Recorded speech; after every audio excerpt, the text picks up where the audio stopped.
Bem-vindas, bem-vindos à nossa mesa do 11º Congresso Brasileiro de Epidemiologia. Eu sou a Brigina, que vou moderar essa mesa. Sou Brigina Kemp, assessora do COSEM, São Paulo, do Conselho de Secretários Municipais de Saúde do Estado de São Paulo. Sou doutora em saúde coletiva, com ênfase em epidemiologia. Tenho uma experiência de muitos anos na área de vigilância, tanto na área técnica como especialmente na gestão.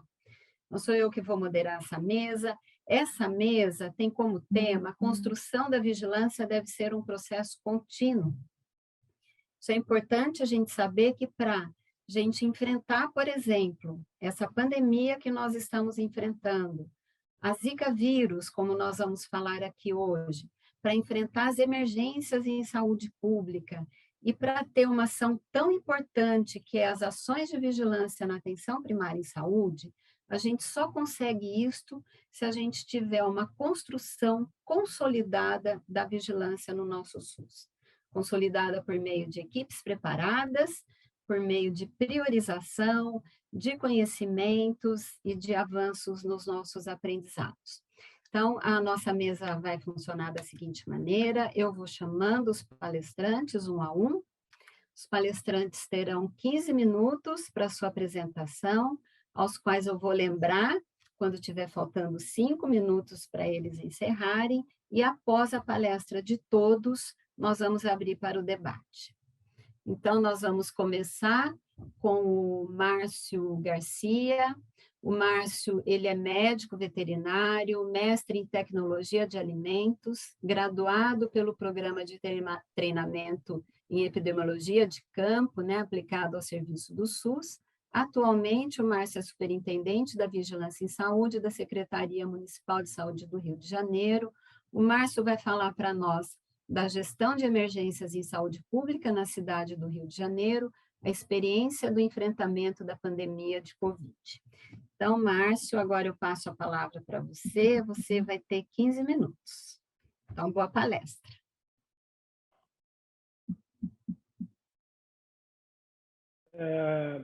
Obrigado. Queria primeiramente agradecer o convite da organização do Congresso. Queria só checar se vocês estão conseguindo visualizar a minha apresentação, sim? Ok. Mais uma vez, um prazer estar aqui, compartilhar essa experiência no enfrentamento de uma das maiores emergências de saúde pública que a humanidade já viveu. E não se enfrenta uma emergência desse tamanho sem ter uma boa organização, uma boa gestão da emergência, e esse é o tema que a gente vai falar um pouquinho hoje, compartilhar o que a gente vem fazendo aqui na cidade do Rio de Janeiro. Primeiramente, queria falar um pouquinho exatamente disso, esse modelo de governança, e esse modelo de governança que é o modelo preconizado pela Organização Mundial de Saúde e pela maioria dos países desenvolvidos, é o modelo que a gente tentou e vem replicando aqui na cidade do Rio de Janeiro. Então, primeiramente, a gente montou um comitê especial de enfrentamento da Covid. Este é um comitê de especialistas e um comitê que vem nos ajudando a equipe técnica aqui da Secretaria de Saúde, da Prefeitura, e ajudando o próprio secretário de Saúde na tomada de decisão. É um comitê, ele não é deliberativo, ele é um comitê consultivo formado por especialistas aí do Brasil todo. Além do comitê, e com um destaque maior, nós estabelecemos já agora, no início dessa gestão, por meio de decreto, no dia 1º de janeiro de 2021, então a gente inicia o ano da nova gestão aqui da Secretaria Municipal de Saúde, repaginando esse enfrentamento da pandemia, e nós instituímos o Centro de Operações de Emergências para Enfrentamento da Covid, o que a gente chama aí popularmente como COI-Covid-19 Rio de Janeiro. Esse Centro de Operações, ele é o grande quartel-general aí do enfrentamento da pandemia aqui na cidade do Rio de Janeiro. É por ele que nós planejamos, organizamos, coordenamos, monitoramos todas as ações relacionadas ao enfrentamento da pandemia.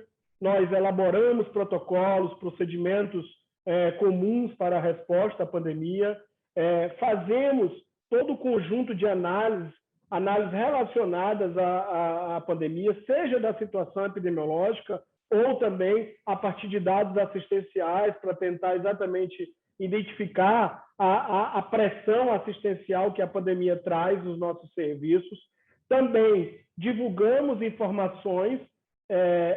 Esse comitê ele é intersetorial, nós temos representantes de toda a secretaria, em alguns momentos até de órgãos fora da Secretaria de Saúde, e, por exemplo, a assessoria de comunicação ela é membro integrante do Centro de Operações. Isso foi uma experiência bastante exitosa na nossa avaliação, porque a gente tem ali a comunicação junto com a epidemiologia e junto com as áreas assistenciais, para que a gente possa traduzir as informações de uma melhor forma para a população. E o comitê também, através das análises epidemiológicas, deliberam os estágios e as situações de risco na cidade do Rio de Janeiro, onde a gente elabora um mapa de risco a cada semana.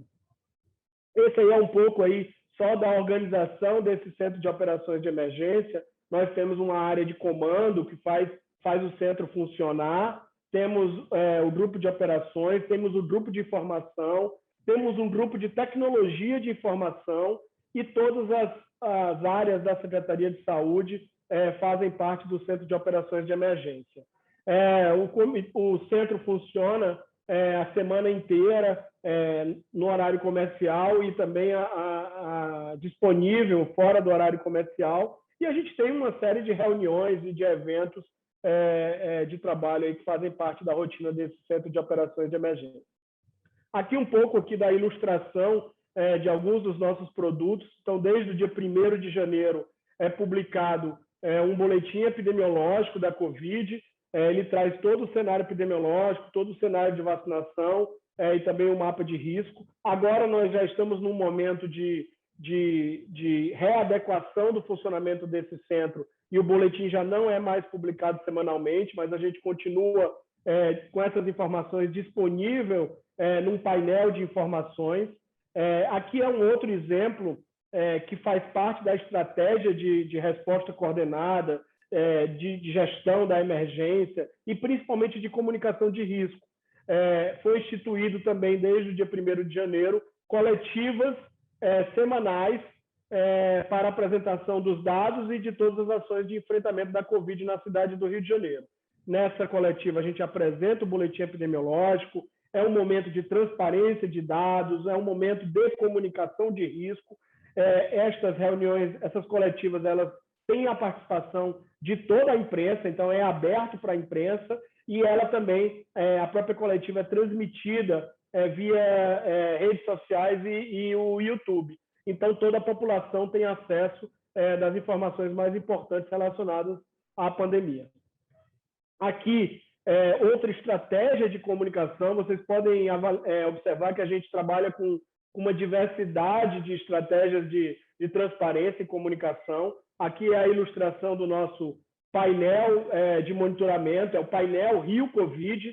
Então, é um painel que é alimentado algumas informações em tempo real, outras informações são alimentadas diariamente, e onde a gente tem a situação epidemiológica, a situação das estratégias de vacinação, temos toda a parte de testes e positividade de testes, e temos também os dados de regulação, a fila de espera por leitos, a ocupação de leitos, tudo isso em um único painel publicado na internet e disponível, aberto para toda a população acessar.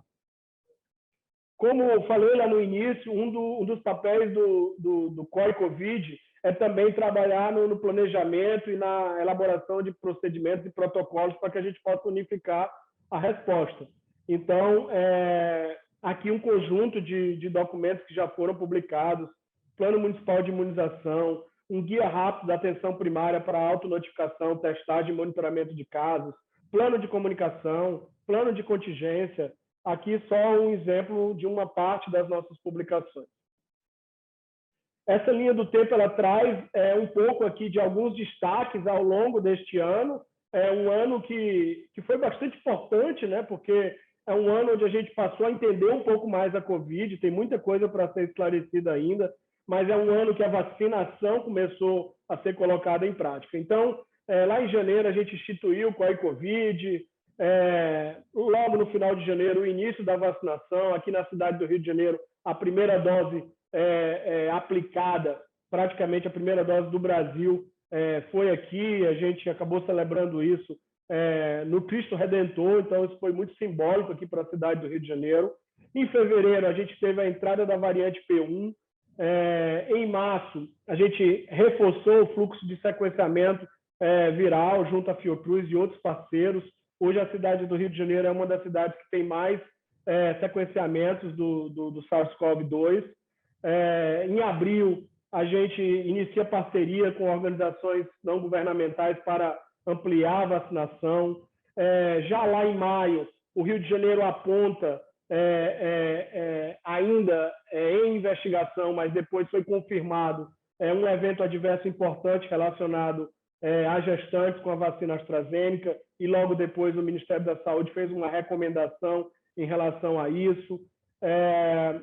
Desenvolvemos alguns projetos de pesquisa, como, por exemplo, o projeto Paquetá Vacinada e o projeto Vacina Maré, onde a gente vacinou toda a população desses territórios. De forma antecipada no Brasil, em agosto, a gente já iniciou a vacinação de adolescentes, antes de todo o país. Em setembro, a gente iniciou a vacinação da dose de reforço também de forma antecipada, antes do resto do país. E já no final de setembro, início de outubro, a gente tem pela primeira vez a cidade toda do Rio de Janeiro como baixo risco, já demonstrando aí o reflexo das altas coberturas vacinais. E, Márcio, você tem 5 minutos.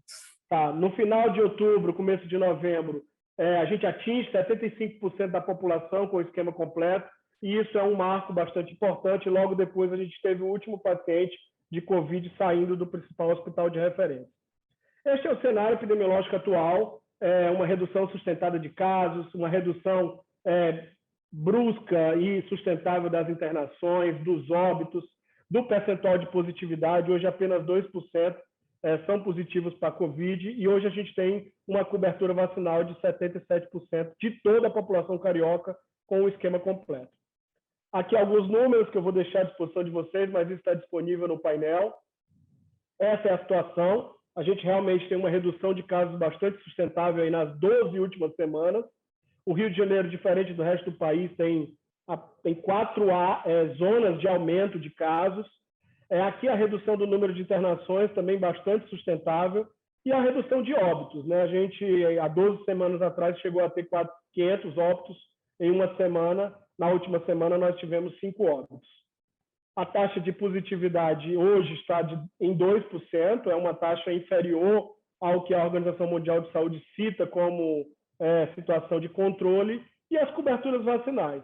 O dado mais atual, a gente tem a população total da cidade do Rio de Janeiro, incluindo crianças que não são vacinadas, com 77% de esquema completo.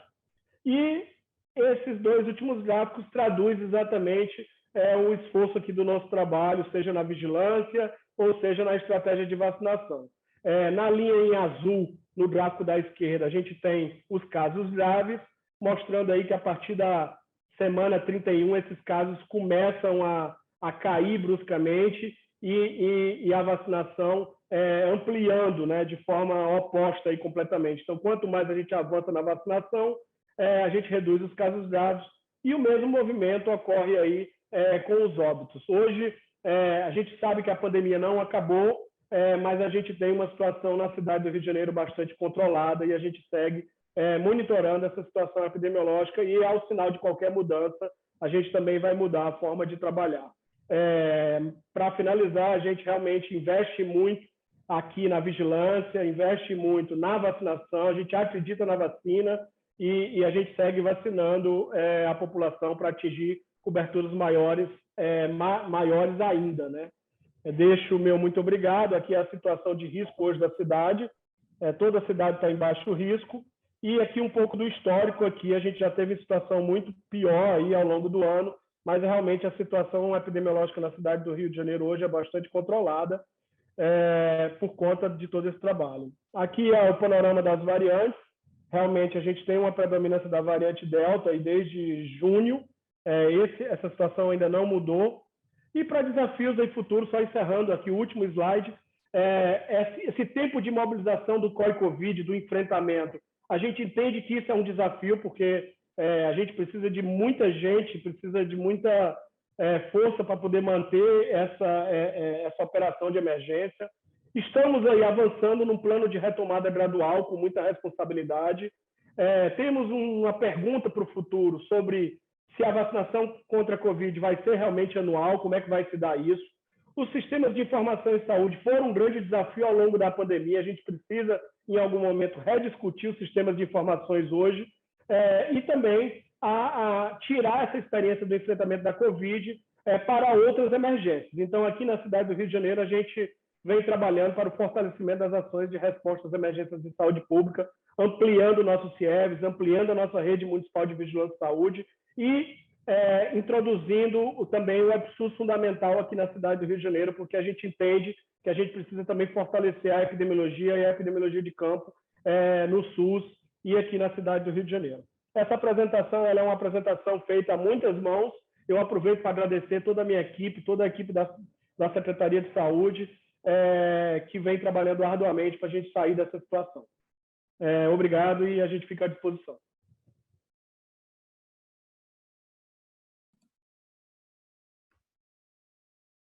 Muito obrigada, Márcio. Muito obrigada, foi no tempo. Bom, nós vamos passar para a palestrante seguinte. A palestrante seguinte é Andréa von Zuben. A Andréa vai falar para nós sobre o protagonismo da vigilância na articulação intersetorial e o público e privado nas emergências em saúde. A Andréa von Zuben, ela é doutorada em saúde coletiva pela Universidade Estadual de Campinas. Ela trabalha na Prefeitura Municipal de Campinas, é diretora do Departamento de Vigilância em Saúde de Campinas. Andréa, eu passo a palavra para você, e você terá 15 minutos para a sua apresentação. Quando faltar 5 minutos, eu te aviso.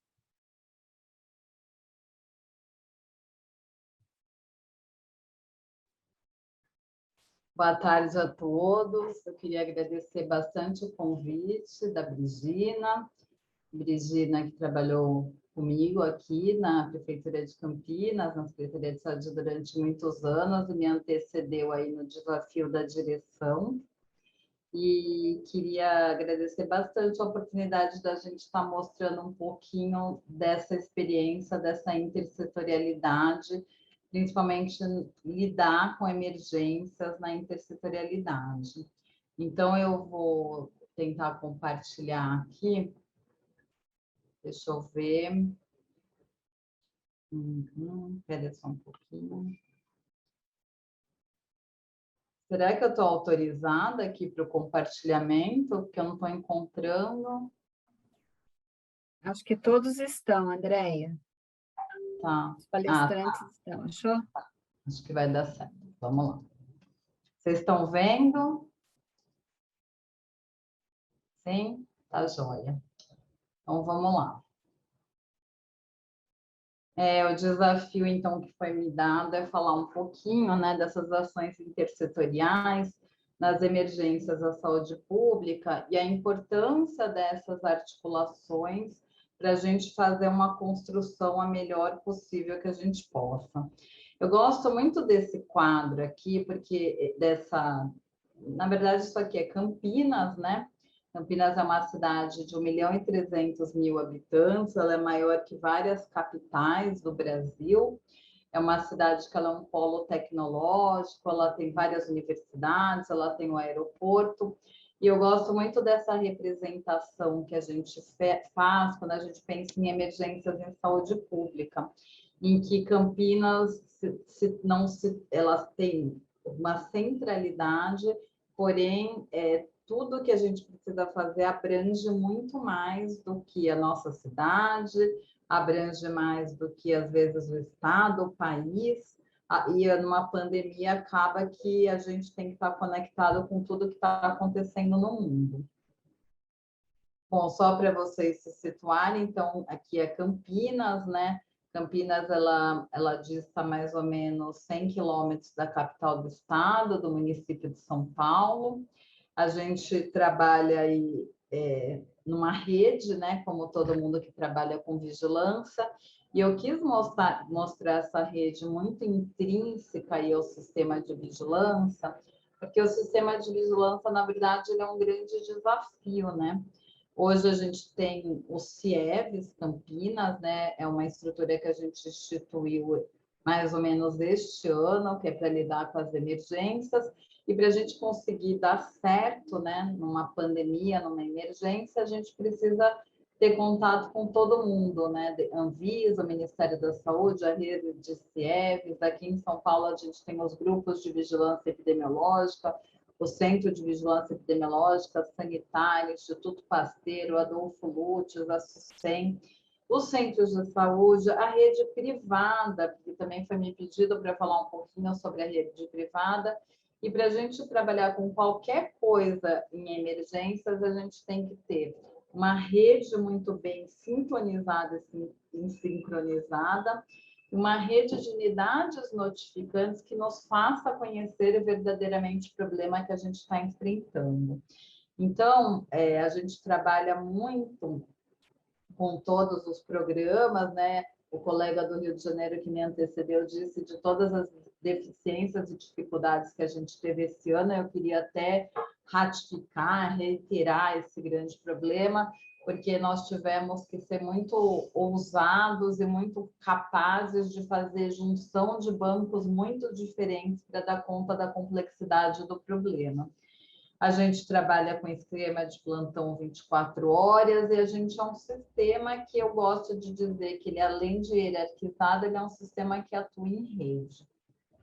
Bom, Campinas, igual a gente conversou aí, a gente trabalha com uma rotina de informações estratégicas e vigilância em saúde, em que a gente faz um monitoramento das doenças de notificação compulsória, que é o que a gente conhece, né, e que sempre fez, e a gente trabalha com monitoramento de doenças agravos de notificação imediata, como o Covid-19.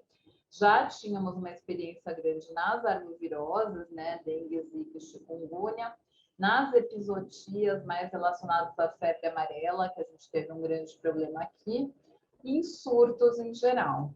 Trabalhamos o tempo inteiro com boletins epidemiológicos, alertas, protocolos de ação e comunicação e atualização técnica e capacitações.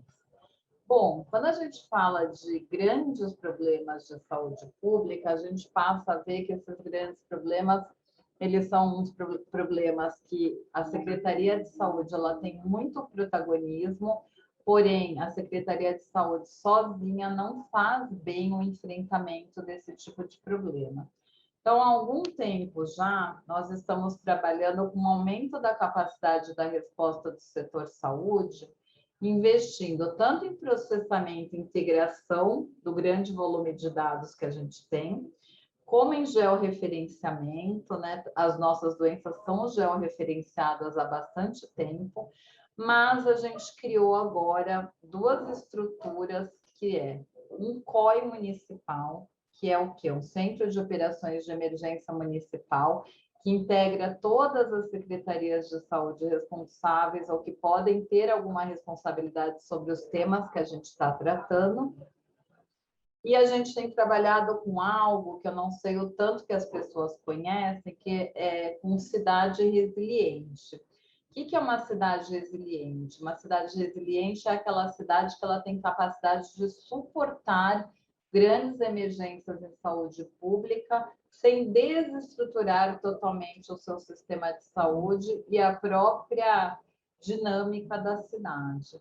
Campinas, então, é uma das primeiras cidades do Brasil, né, que tem trabalhado com o NDRR, né, que é a redução do risco de desastres, está se preparando e trabalhando, sendo resiliente e pensando nesse tipo de estrutura para qualquer grande emergência que venha acontecer na nossa cidade.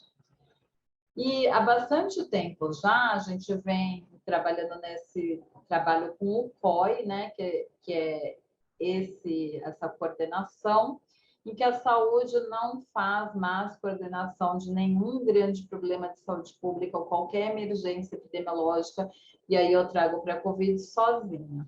Nós temos um grupo de coordenação que ele foi instituído desde as arboviroses, né?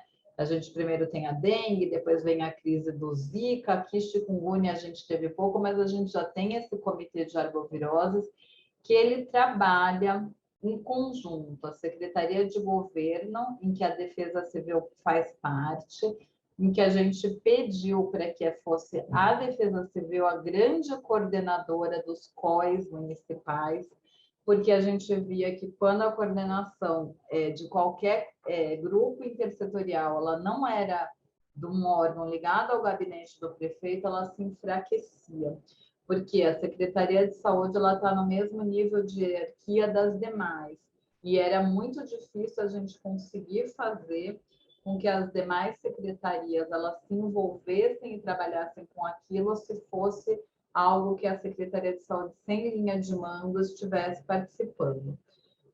A Defesa Civil tem uma expertise para lidar com emergências e desastres, então foi extremamente importante.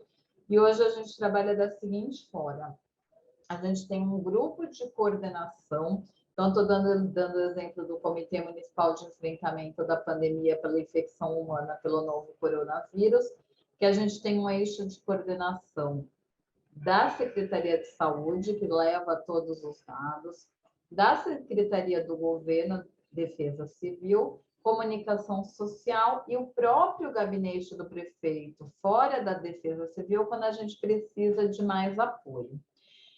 Como que a gente divide? A Secretaria de Saúde ela é responsável pela grande parte das operações, as ações de vigilância, que vieram com um protagonismo imenso nessa pandemia.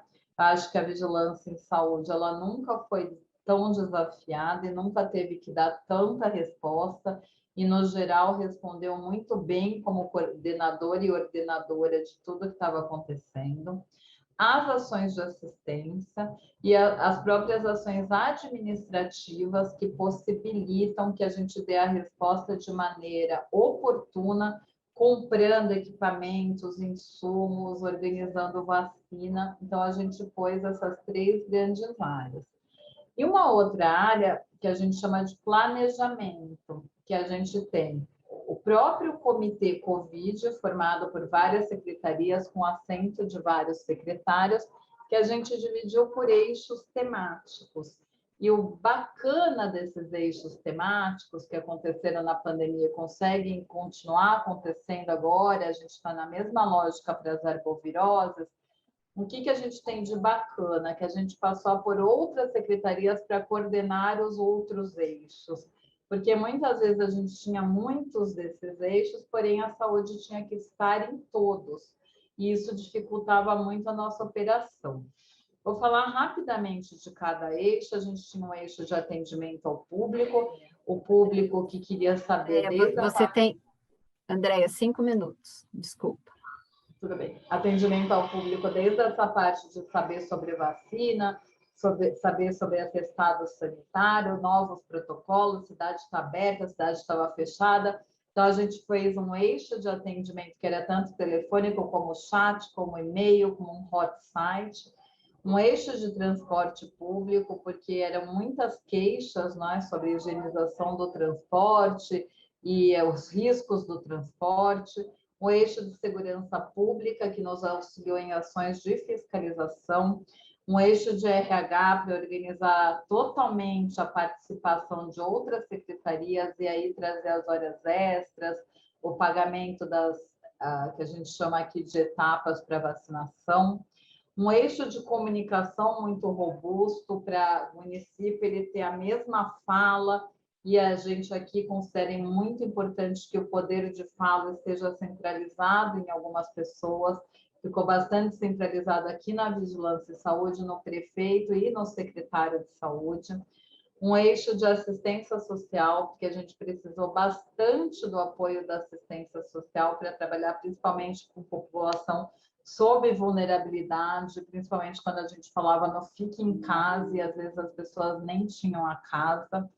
Um eixo importante de gestão mortuária, que a gente precisou dos cemitérios, né, da nossa autarquia responsável pelos sepultamentos, porque a gente teve um aumento muito grande do número de pessoas sendo enterradas, e aí toda a dificuldade que a gente teve por uma legislação que não permitia mais as autópsias, as necrópsias.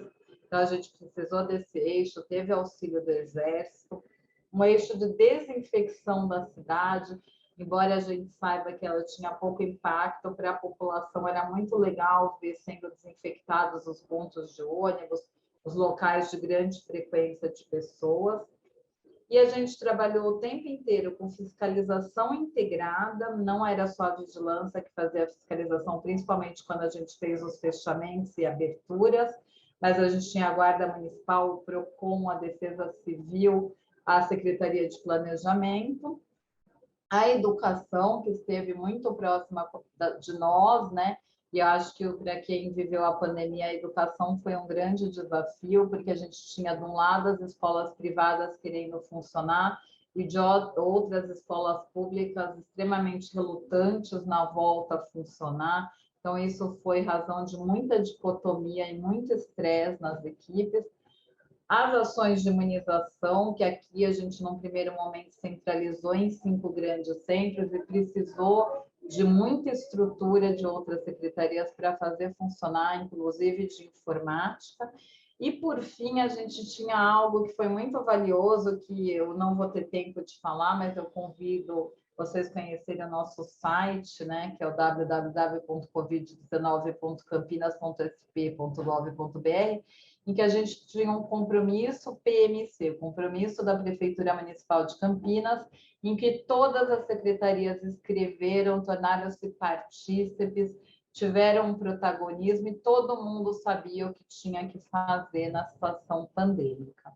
Muito rapidamente, de março a outubro, nós trabalhamos com 19 protocolos municipais, 106 diretrizes e recomendações técnicas, com 5 planos de contingência municipais com frentes de trabalho estratégica e a análise de situação de saúde, né, com situação epidemiológica diária, semanal, mensal, especial, boletim de imunização semanal, o painel, que nem o Rio de Janeiro tem, que é um Power BI, né, e que deu total transparência às ações de saúde.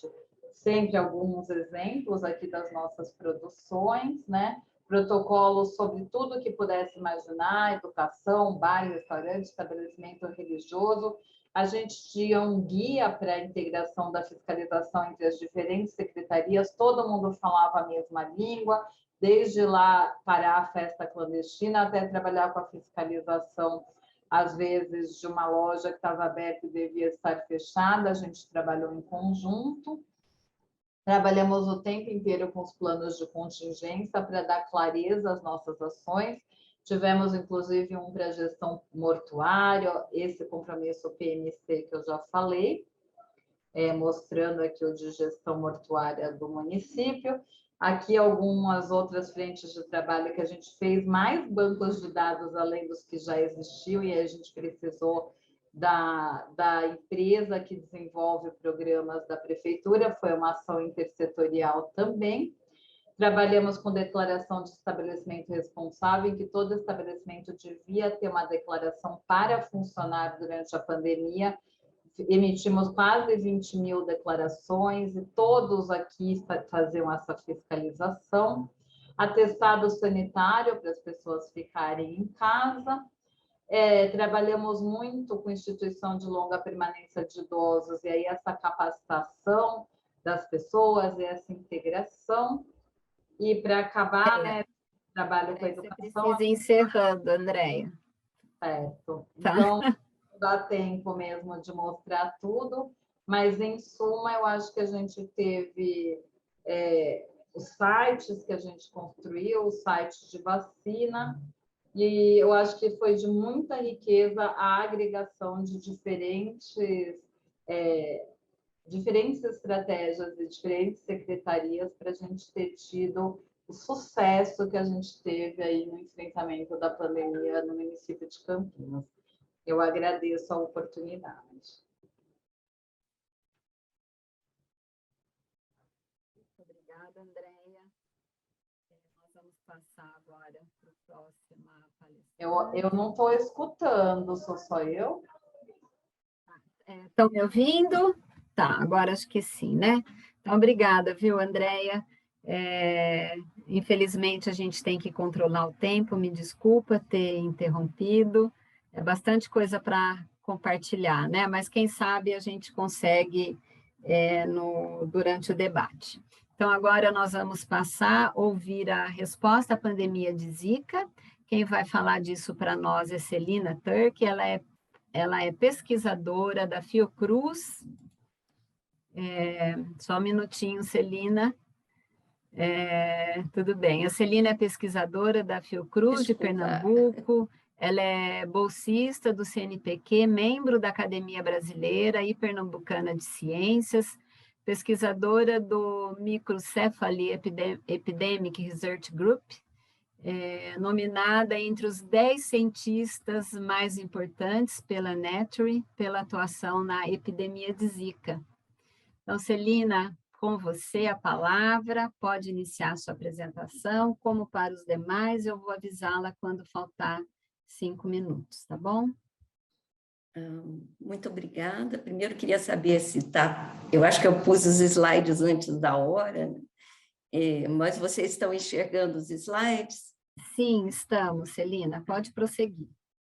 Então, eu começo cumprimentando os meus colegas dessa mesa virtual e a todos os congressistas. Agradeço em nome do Instituto Ageu Magalhães, Fiocruz Pernambuco, e do grupo de pesquisa de microcefalia epidêmica, no qual eu faço parte, e é realmente um grande prazer poder participar dessa mesa com esse título, A Construção da Vigilância deve ser um processo contínuo, que eu considero um tema crucial, importantíssimo, nessa década em que fomos atingidos por 2 pandemias, né? A pandemia de Zika e a atual pandemia de Covid. Só para que a gente contextualizar, eu coloco esse quadro para mostrar essas 2 pandemias, não é? Que são zoonoses, que eram consideradas patógeno X entre as prioridades, isso é, desconhecidos, né? Não estavam no radar das prioridades, dos patógenos prioridades da OMS. Em 2015, tem um aglomerado de casos de microcefalia de causa desconhecida, que foi descrito inicialmente no Nordeste do Brasil. E esse surto era um surto de microcefalia grave, né, que foi 6 meses depois de um surto de uma arbovirose que era considerada benigna, que atingiu principalmente as áreas urbanas do Nordeste brasileiro. Então, era uma situação inédita, assustadora, que tinha um potencial de difusão, preenchendo aqueles critérios básicos para a decretação de um estado de emergência. O Ministério de Saúde do Brasil declara essa emergência em 11 de novembro de 2015 e é seguido por uma emergência da OMS que dura 10 meses. Então, detecta-se uma nova doença, que é a síndrome congênita, que passa a ser inscrita agora no CID-11 entre as doenças emergentes, né, congênitas virais, junto com rubéola e outras infecciosas congênitas. Quanto à pandemia de Covid, eu acho que aqui o conceito, mais do que pandemia, é de sindemia, e os colegas que me antecederam mostraram bem essa maior pandemia, né? Os componentes sociais, econômicos, políticos envolvidos. Trata-se realmente da mais longa emergência de saúde pública e todos os indicadores que nós temos de casos, mortes, da ordem de milhões, né, com efeitos devastadores, eu acho que ela, vamos dizer assim, realmente transcende a tudo aquilo que a gente conhecia como emergência de saúde pública até então, né? Mas o foco dessa minha apresentação vai ser principalmente na resposta à pandemia de Zika, coordenada pelo Ministério da Saúde do Brasil, não é? E a participação dos institutos de pesquisa. Então, eu trago só para a gente recordar que o Nordeste foi esse epicentro, não é, do surto de microcefalia entre o final de 2015 e o início de 2016, como mostra esse mapa aqui. Os círculos maiores em vermelho, os casos suspeitos, né, notificados de microcefalia, os menores em azul, os casos confirmados. Então, o que a gente percebe é que havia casos por todo o país mostrando essa disseminação. Eu gosto muito desse mapa porque já é um mapa mostrado no New York Times, mas que chama a atenção como uma doença misteriosa, não é, no Brasil, iniciando quase esse início que a gente chama de intensa visibilidade do surto do ponto de vista de comunicação em rede de comunicação. Para a gente voltar brevemente na transmissão, só para entender o ineditismo dessa doença, o vírus Zika já era conhecido há muito tempo, mas era conhecido e descrevido como uma zoonose unicamente. Então, acreditava-se que não se faziam epidemias e surtos em população humana, o que isso depois passa a ser uma nova característica dessa transmissão viral, aí no começo da década 2007, 2013, com as epidemias na Ásia, nas ilhas isoladas, mas quando chega no Brasil é que é possível ver que além dessa doença, que era considerada quase uma doença ocasional, benigna, que ela traz uma consequência, que é a infecção no período pré-natal, não é? Tem essa característica de ter essa gravidade e de causar, não é, uma síndrome congênita até então desconhecida. Bom, e então a gente tem como medida de prevenção, só olhando esse quadro de transmissão até o momento, dependia exclusivamente do controle vetorial, né, das medidas de proteção individual. O que eu queria mostrar para você nesse slide, que vocês se lembram, se a gente viu a quantidade de microfones na mesa, né, é a doutora Margaret Chan, que é a diretora da Organização Mundial de Saúde, numa visita ao Brasil, ladeada pelo ministro da Saúde na época e pelo presidente da Fiocruz, né, que estão liderando ali as medidas direcionadas ao combate à elucidação desse surto. E os cartazes, na época, mostrando esse combate vetorial e, pela primeira vez, aparecendo essa mobilização do Zika zero e a questão da transmissão materno-infantil. Nesse aqui, eu gostaria de dizer o protagonismo do Ministério da Saúde, OPAS Brasil, nessa resposta, na coordenação da resposta à pandemia, né, bem como o engajamento dos pesquisadores, epidemiologistas, na elucidação das causas e do surto da doença. Não é? Aqui eu quero lembrar que a emergência da pandemia de Zika, ela coincide com a crise política do impeachment da presidente Dilma, do PT. Então, nessa época, então, o Ministério da Saúde, liderado pelo grupo. Eu gosto sempre de mostrar este é um livro que conta a história, né, da Zika no Brasil. Esse livro ele é organizado pela Secretaria de Vigilância do Ministério da Saúde. Na minha opinião, ele é, eu acho que um livro crucial para entender a condução de uma crise sanitária, a coordenação, onde desde o reconhecimento da situação a investigação de campo, a vigilância na comunicação e os primeiros passos da investigação científica. Para nós, epidemiologistas e participantes, não é, de grupos de pesquisa, eu queria voltar com vocês quais foram os primeiros desafios. O primeiro desafio era chamar atenção para o evento extraordinário, era a urgência. Quem teve que chamar atenção para a urgência do evento foram os epidemiologistas e os gestores do Brasil.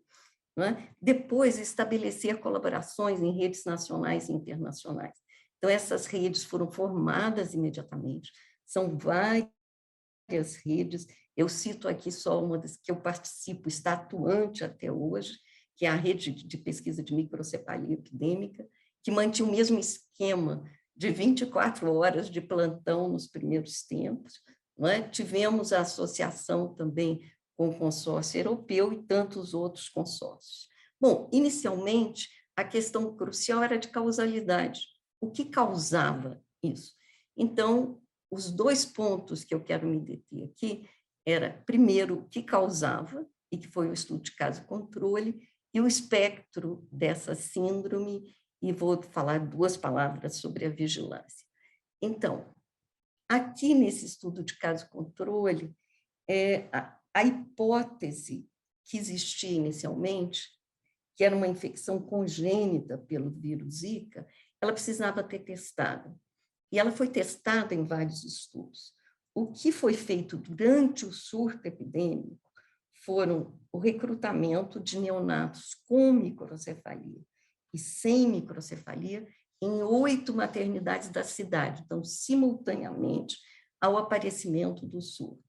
E foi possível, então, que esse estudo mostrasse, primeiro, essa forte associação.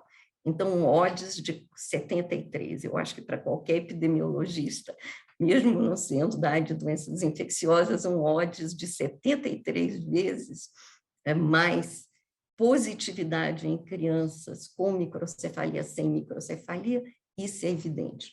Mas mais importante, e tão importante quanto isso, foi também poder excluir hipóteses que estavam muito em voga naquela época, que a microcefalia era causada pela vacina da rubéola, que tinha sido a vacina da rubéola, que tinham larvicidas que eram colocados em água que causavam microcefalia, e isso foi possível excluir essas hipóteses. Então, mas eu quero ressaltar aqui que esse estudo jamais poderia ter sido feito com essa presteza se não fosse graças ao financiamento imediato do Ministério da Saúde e OPAS, no final de 2015 e começo de 2016. Então, é essencial no estado de emergência. Com licença, Celina, 5 minutos. Pois não, então vamos tentar rapidamente. Aqui dizer que essa é uma síndrome que foi caracterizada de forma muito clara, e os primeiros estudos já aparecem em 2016, que as manifestações clínicas, agora no primeiro ano de vida, já mostram essa grande carga para os serviços de saúde. E terminaria aqui dizendo as duas questões em relação à síndrome congênica, a criação de um RESP, não é? Que é uma avaliação, e mais importante que isso é dizer que a emergência terminou, mas continuam sendo casos notificados, não é, de síndrome da Zika congênita, mostrando uma circulação do vírus, dizer que esse impacto nas anomalias ele é tão grande que ele aparece no SINASC nessas publicações. Né? Gostaria de dizer que também há todo um espaço agora, nós não podemos mais dizer, né, que não sabemos o que ocorre. Então, qual é o espaço dessa preparação, né, para as próximas epidemias que ocorrerão, porque temos todas as condições, a circulação viral e nenhuma vacina, não é? Queria mostrar aqui, nenhuma vacina, nem em fase de aprovação, né? Temos aqui fases 2, Então, vacinas que têm que estar prontas na vigência de novos surtos para poderem ser testadas. E, finalmente, dizer que a grande carga, não é, que as pandemias, elas não são gênero neutras. Né? As mulheres, né, carregaram e carregam um grande fardo da epidemia de Zika, talvez de uma forma desproporcional em relação à outra. E quero deixar aqui o meu agradecimento enorme à equipe, tenho um orgulho enorme de estar participando e, principalmente, dizer que essa é uma equipe que luta bravamente para continuar o monitoramento das crianças e da construção dessa síndrome, mesmo na intersecção dessa nova pandemia que é da Covid. Muito obrigada.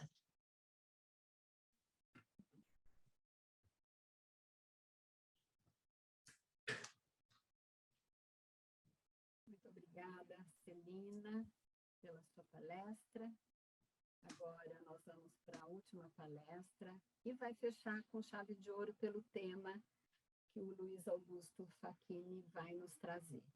Luiz Augusto Facchini vai falar para nós a importância da atenção primária à saúde na vigilância em saúde.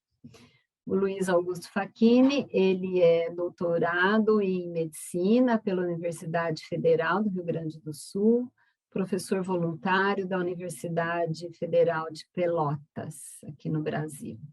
Obrigada, Luiz Facchini, assim como os demais, 15 minutos, e eu o lembrarei quando faltar 5 minutos para finalizar. Pode prosseguir.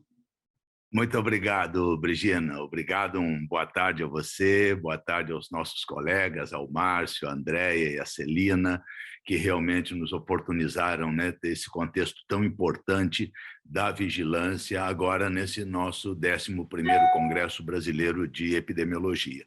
O tema que eu vou abordar, ou seja, fazer essa conexão entre atenção primária à saúde e vigilância, ele se conecta diretamente com todo o conjunto das evidências e do conjunto dos argumentos desenvolvidos pelos 3 colegas que me antecederam. De fato, né, a vigilância é um elemento central no desenvolvimento das estratégias de saúde pública, de saúde coletiva em qualquer lugar do mundo, e elas podem ser essas estratégias muito fortalecidas, muito dinamizadas, se elas dispuserem, né, de ações por meio da atenção primária à saúde, de toda a sua rede de serviços. Quero agradecer também a participação de todos os congressistas, o apoio, a querida colega Laura, lá da universidade, que está aqui conosco nessa tarde. Vou compartilhar aqui o meu vídeo, a minha apresentação.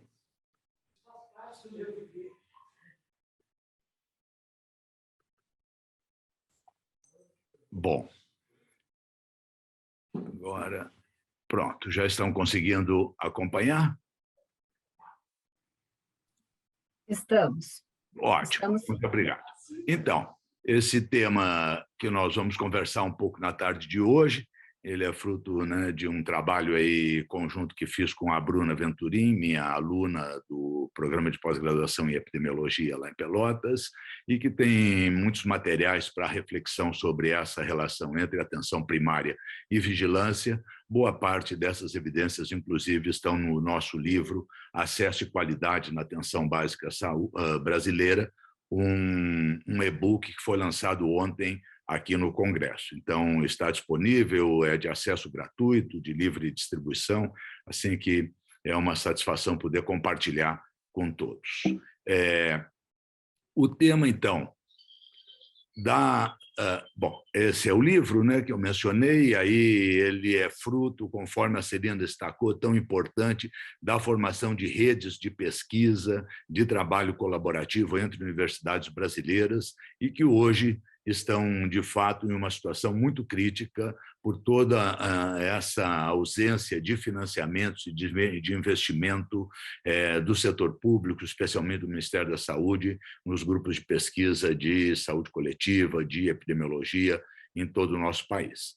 Então, eu quero destacar que essa é uma temática, né, que tem uma longa história, ao discutir toda a evolução da vigilância em saúde no mundo, a gente encontra vários pontos de convergência com o desenvolvimento das concepções de medicina social, de saúde da família, de centros comunitários de saúde, e que foram se constituindo especialmente ao longo do século XX, né? Mas já desde de fins do século XVIII havia toda uma movimentação, especialmente na Europa, depois na região das Américas, em favor da luta por saúde, da defesa do direito inalienável das pessoas pelo acesso à saúde, e as revoluções europeias e americanas, elas nos trouxeram um conjunto de experiências convergentes entre o que hoje se chama de saúde coletiva e o que se chama de atenção primária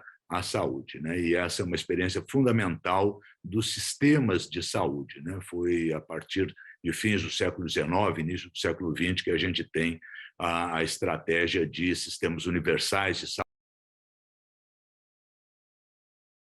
de atendimento em termos de expansão desses serviços. Há também um esforço de trabalho multidisciplinar, multiprofissional, transdisciplinar, especialmente com foco na medicina e na enfermagem, mas também com expansões, inclusive intersetoriais, de assistência social, de educação em saúde, e toda a evolução que se observou na atenção primária, desde a época dos programas verticais, hoje em dia nas linhas de cuidado, eles desembocam nessa ideia de ações integrais no curso de vida, ao longo, né, dos processos, desde antes do bebê nascer, e fazendo um diálogo com a apresentação da Celina em relação a todo o episódio da pandemia de Zika, né, no nascimento dos bebês, ao longo do crescimento, até as etapas finais da vida. E a vigilância, ela tem um poder de fortalecer essa estratégia de atenção primária,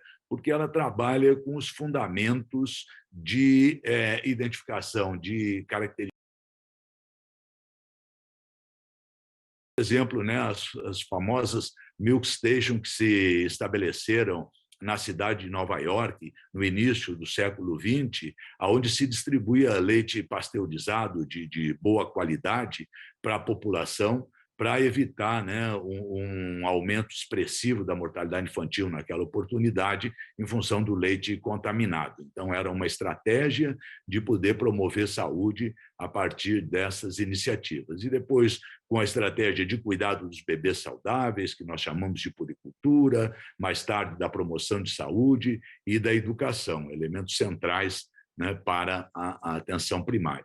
Hoje em dia, falar de atenção primária é falar de estratégias de sistemas de saúde, principalmente de sistemas universais de saúde.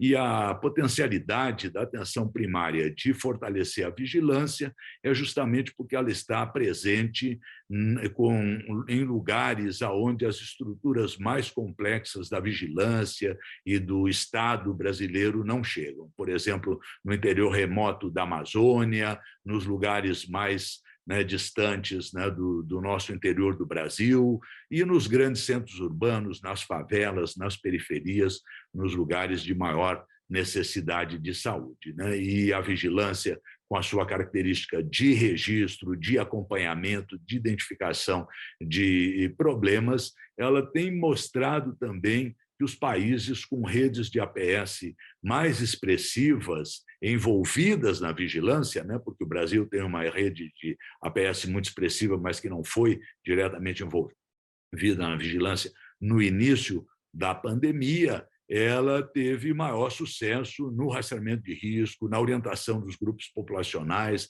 na atuação nos domicílios, como, por exemplo, as experiências da Austrália, da China, da Coreia do Sul, de Cuba, do Reino Unido, né? Então, cabe lembrar que nós estamos falando não apenas da importância da atenção primária para a vigilância em saúde, mas estamos falando também na importância da vigilância em saúde para a qualificação da atenção primária. A vigilância é um dos componentes da resposta da atenção primária à saúde às necessidades da população. Então, ela nos permite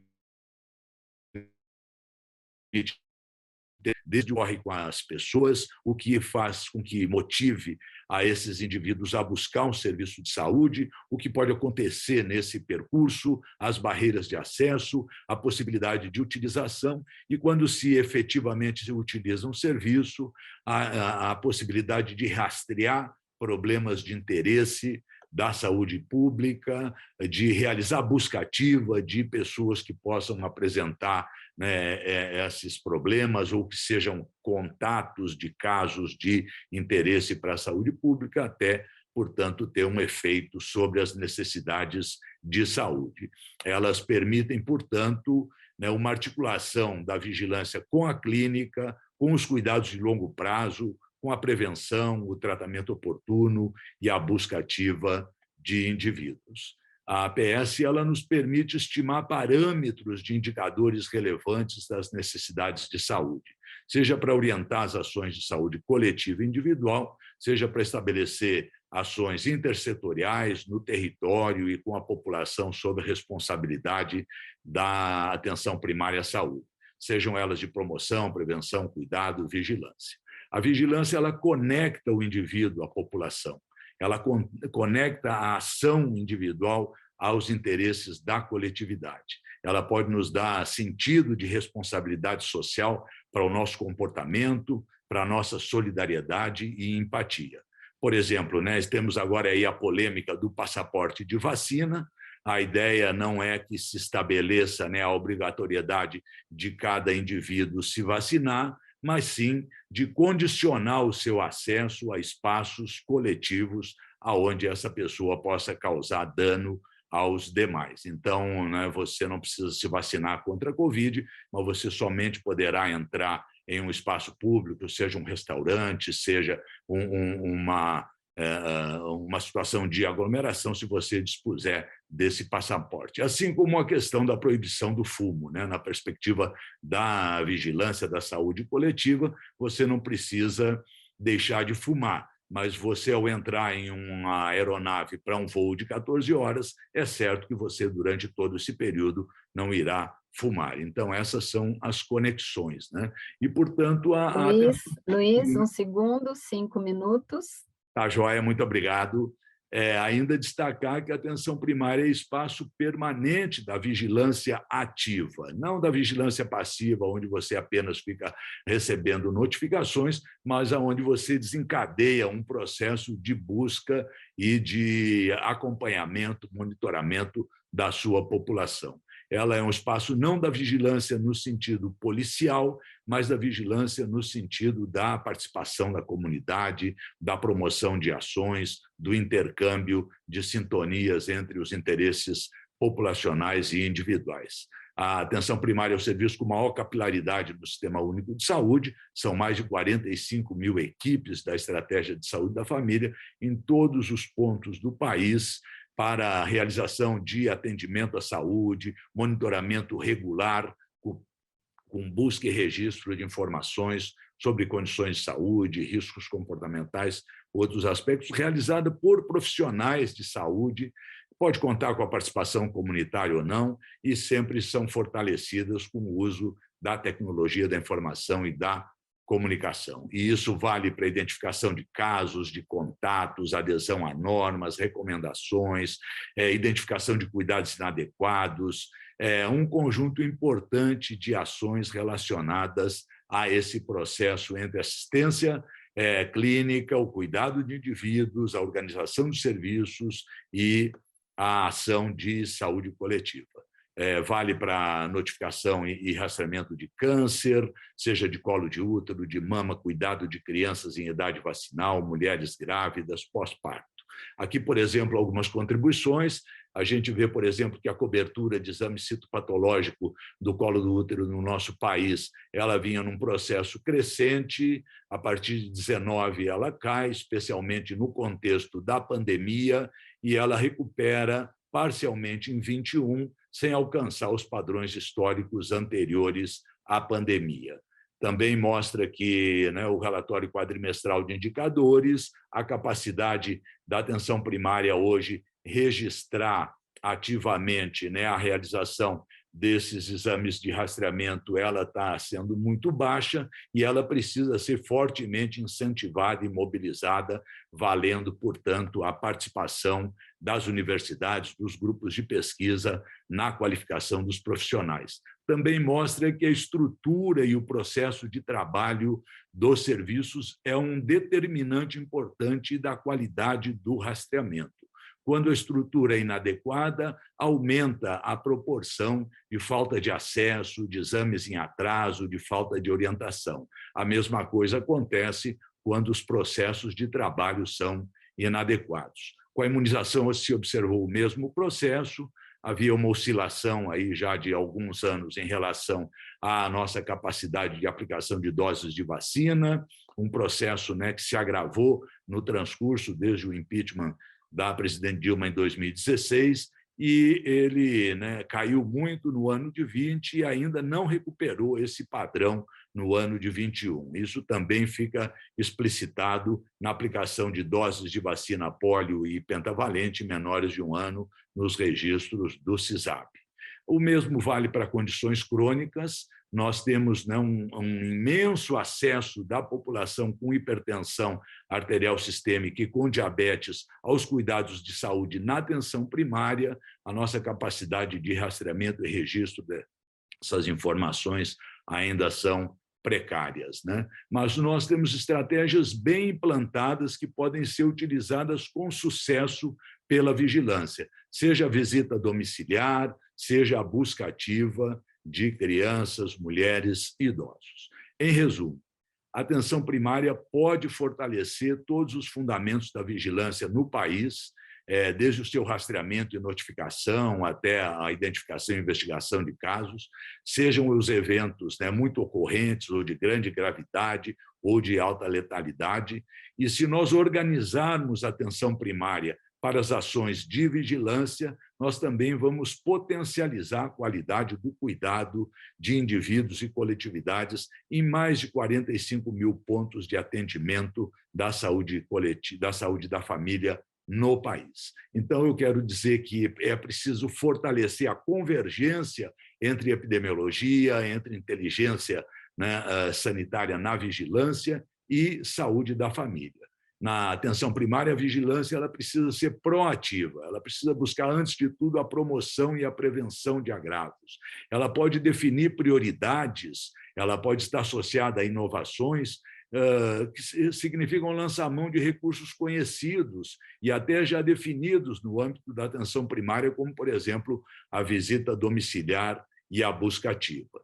Então, essa é a nossa confluência, população, lugar e tempo, são as características mais importantes da epidemiologia. Nós temos territórios muito definidos de ação das equipes de saúde da família, nós temos populações com características, né, muito heterogêneas, muito variáveis, que precisam ser atendidas, e podemos olhar para essas populações e esses territórios ao longo do tempo, inclusive observando se as mudanças nas tendências temporais podem estar associadas com as políticas de saúde. Muito obrigado, um grande abraço. Quero deixar aqui, né, o reconhecimento a todos os participantes e à organização, comissão técnica deste nosso 11º Congresso Brasileiro de Epidemiologia. Obrigado, Brigina, estamos à disposição. Muito bem, excelentes apresentações. Agora nós vamos olhar o que nós temos aqui de perguntas no chat. Eu vou olhar, vou passando para vocês. Já temos 3 perguntas. Vamos ver aqui. Para o Márcio. Márcio, gostaria de ouvir um pouco sobre essa questão, último paciente com alta. Essa questão gerou uma certa repercussão. Tem uma outra para você, posso falar? Você prefere responder? Não, pode falar, a gente responde as duas juntas. Tá. Como você vê a proposta do Carnaval em 2022 no município do Rio de Janeiro, considerando que vemos novas ondas na Europa e a variante nova surgindo na África? Então, vou responder uma de cada vez, rapidinho. Acho que na reta final aí da apresentação, eu tive que correr um pouco e faltou uma palavrinha em relação ao último paciente. Foi o último paciente do principal hospital de Covid aqui na cidade do Rio de Janeiro, o Hospital Municipal Ronaldo Gazola. Esse hospital chegou a ter mais de 500 pacientes internados e recentemente a gente teve a alta do último paciente de Covid na sua fase aguda, né? A gente até tem alguns pacientes que estão internados há muito tempo lá, já numa pós-Covid. Isso foi um marco, porque esse hospital, por muito tempo, ele ficou lotado de pacientes de Covid. Então, a gente ainda tem alguns pacientes de Covid internados na cidade do Rio de Janeiro, mas esse hospital, agora, neste momento, ele não é mais um hospital só de Covid. A gente está já numa retomada, acho que o doutor Facchini falou um pouco isso, a gente precisa, mesmo ainda muito preocupado com a pandemia, mas a gente precisa começar a olhar para as outras doenças e para os outros agravos. Então, a gente está começando a converter leitos que eram exclusivos para Covid para outras doenças e para outros agravos. Então, só esclarecendo aí, me perdoe se gerou uma dúvida, a forma como eu falei na hora da apresentação. Sobre o carnaval, é um assunto bastante importante, que a gente precisa realmente discutir amplamente com a sociedade.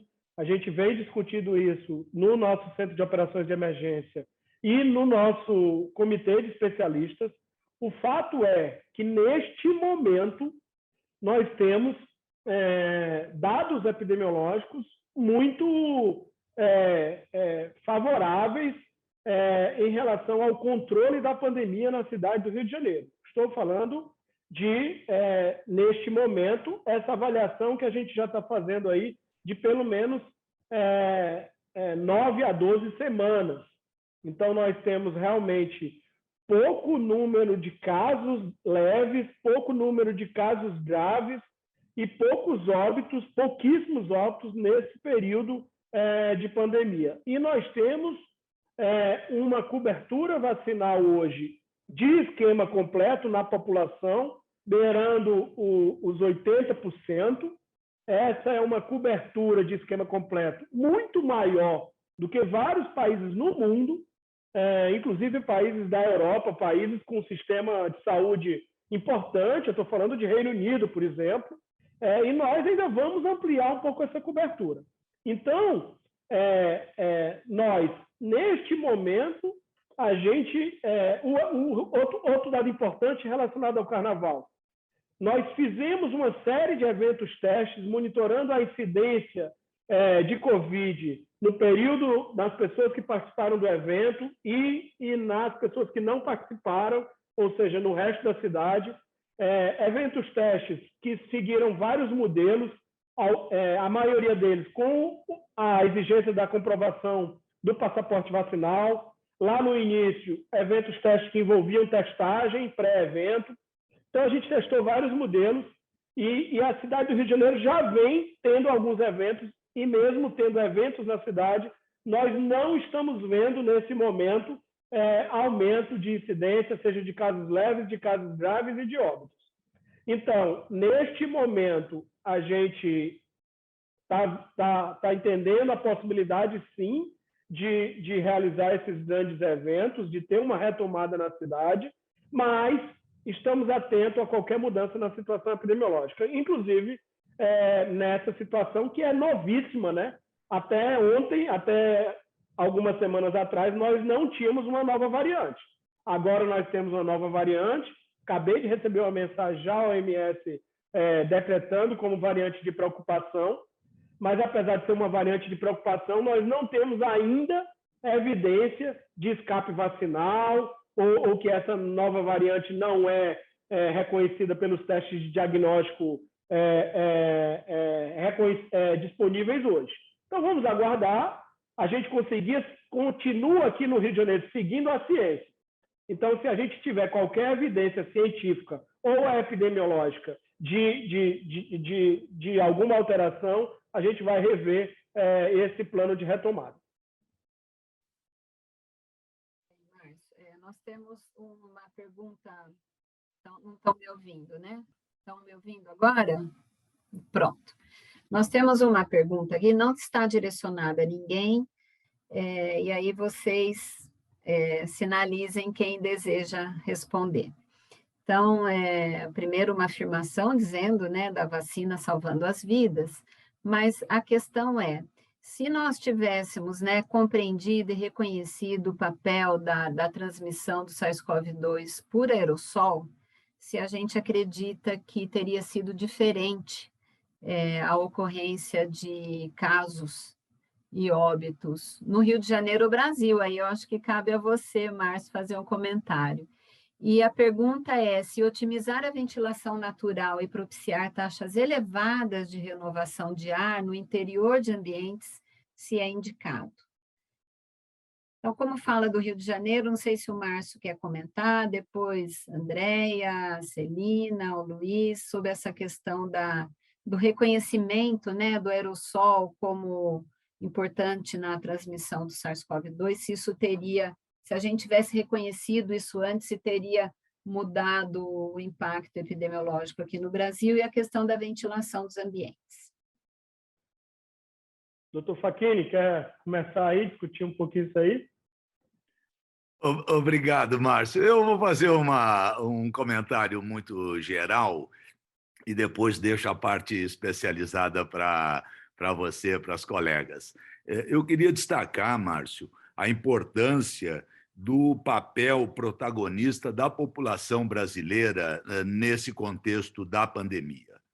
Você destacou aí as nossas elevadas coberturas vacinais. Nós tivemos um processo muito sofrido de conseguirmos obter as vacinas em quantidade necessárias para a cobertura vacinal do nosso país.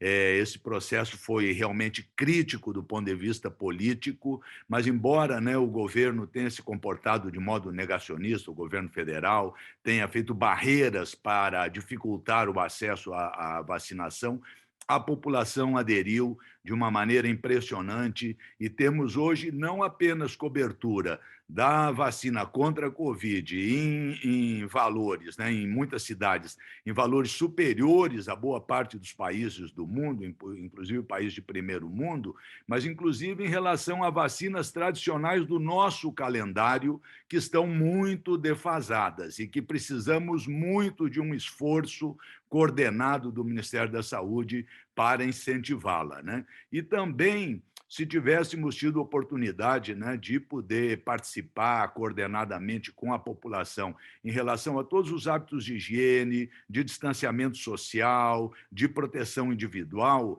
a gente teria enfrentado essa questão da relevância dos aerossóis na transmissão da Covid de modo mais efetivo. Ainda assim, a nossa população está de parabéns por tudo que foi capaz de fazer depois de mais de 600 mil mortes em nosso país.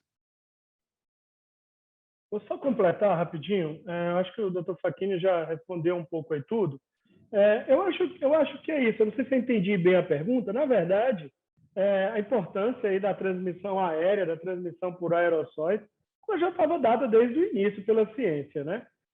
Então, o que eu acho que a gente foi evoluindo, e é um processo natural, acho que a doutora Celina conta toda essa história, quando conta a nossa história do enfrentamento da Zika, a gente vai descobrindo mais coisas e a gente vai produzindo evidências mais robustas, mais específicas, né? Por exemplo, lá no início se colocava a transmissão por fômites, por superfícies, igual à transmissão aérea, né? Então, depois a gente começou a ser produzida evidências que essa transmissão por superfícies ela era infinitamente menor do que a transmissão aérea. Também se colocava no mesmo nível de risco ambientes abertos e ambientes fechados. A gente, lá no início, a gente não separava muito isso. E hoje também está muito mais claro que ambientes abertos transmitem muito menos do que em ambientes fechados. E aí, para finalizar esse último comentário, eu acho que isso se aplica para qualquer doença de transmissão respiratória, até as mais agudas, mas também, por que não falar de uma doença de transmissão respiratória crônica, como é a tuberculose? Então, arejar os ambientes é sempre importante e eu acho que é uma estratégia de promoção da saúde, além de prevenção de doenças de transmissão respiratória. Mas eu acho que é uma ótima pergunta. Não faltou, acho que a gente foi produzindo evidência científica em relação a isso. Agora, o que aconteceu é que, infelizmente, no nosso país, algumas pessoas e alguns dirigentes não se negaram a acreditar no que a ciência já estava dizendo desde o início. Regina, só para complementar, se me permite, acho que a pessoa pergunta se teria um desfecho diferente para o grande número de óbitos, né? Eu creio que não. Eu acho que, na verdade, não sei se essa pessoa, quando ela faz a pergunta, ela está fazendo uma comparação entre a transmissão por gotícula e transmissão por aerosol. E ela coloca até que, principalmente por disseminação por aerosóis, eu acho que ainda não é isso que se diz, né? As gotículas são a principal forma mesmo de transmissão. Eu acho que foi um conjunto de coisas, né, que foram evoluindo, como o Márcio falou. A gente teve todas as medidas não farmacológicas, né? No começo a gente achava que a máscara não era tão importante, depois a máscara aparece como muito importante, e ela realmente foi, principalmente a gente pensando nos assintomáticos, essa transmissão por assintomáticos. Mas o que eu acho que realmente impactou na diminuição dos óbitos, que a gente está vendo somente agora, e aí sim a gente pode dizer, foi a vacinação em massa. Campinas, no caso, a gente está com 92% de cobertura vacinal em 2 doses ou dose única, e a gente vê que isso despencou. E os gráficos, eles são muito claros, à medida que vai aumentando a cobertura vacinal, vai despencando o número de hospitalizações e óbitos. Então, independente de gotícula ou aerossol, claro, estar num ambiente ventilado para qualquer doença respiratória é sempre melhor. Até a gente fica nesse conceito de aberto e fechado, não é bem isso, né? Mal ventilado ou bem ventilado, mas realmente o impacto se deu pela vacinação. E aí, depois eu vi um pouquinho, acho que a gente está aí, toda essa preocupação no carnaval e a possibilidade de entrada de novas variantes. Se a gente fosse falar hoje, num recorte, né, de algumas cidades com uma cobertura vacinal tão alta, eu acho que a gente teria até segurança para ir retomando a vida.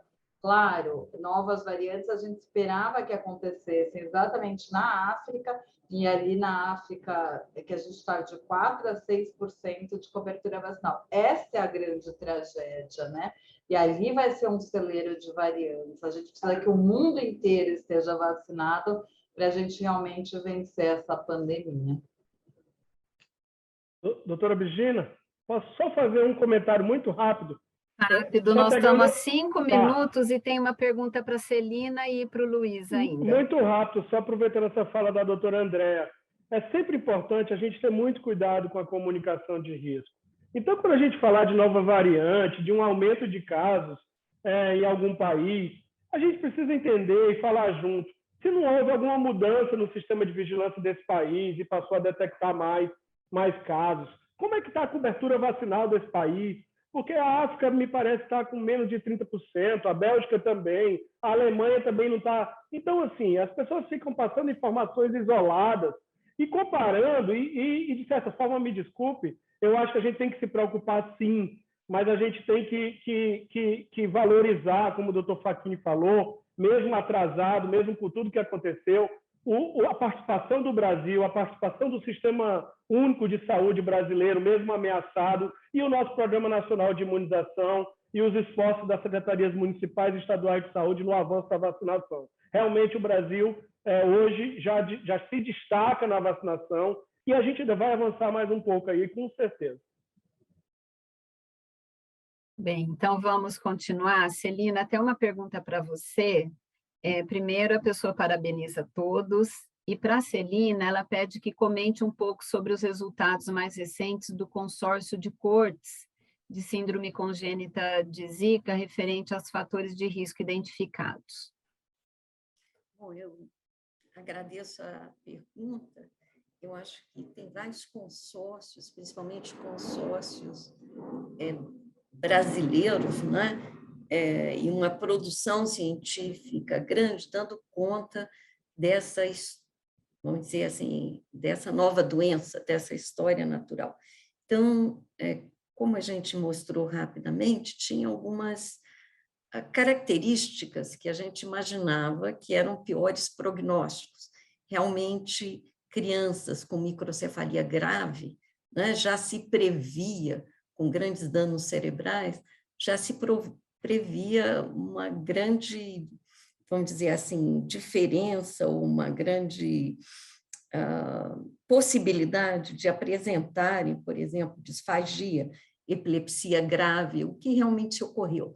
Quer dizer, se pegar os microcefálicos graves e moderados das coortes, praticamente 60%, 70% deles apresentam crises convulsivas e uma epilepsia clássica de difícil, refratária ao tratamento, e que exigem cuidados importantes. A mesma coisa em relação à disfagia. As crianças, quando perdem a parte mais de movimentos involuntários, né, autônomo, ela precisa da parte voluntária para deglutir, então começam a ter problemas de deglutição, com isso infecções respiratórias de repetição, aspiração, internações múltiplas e assim por diante.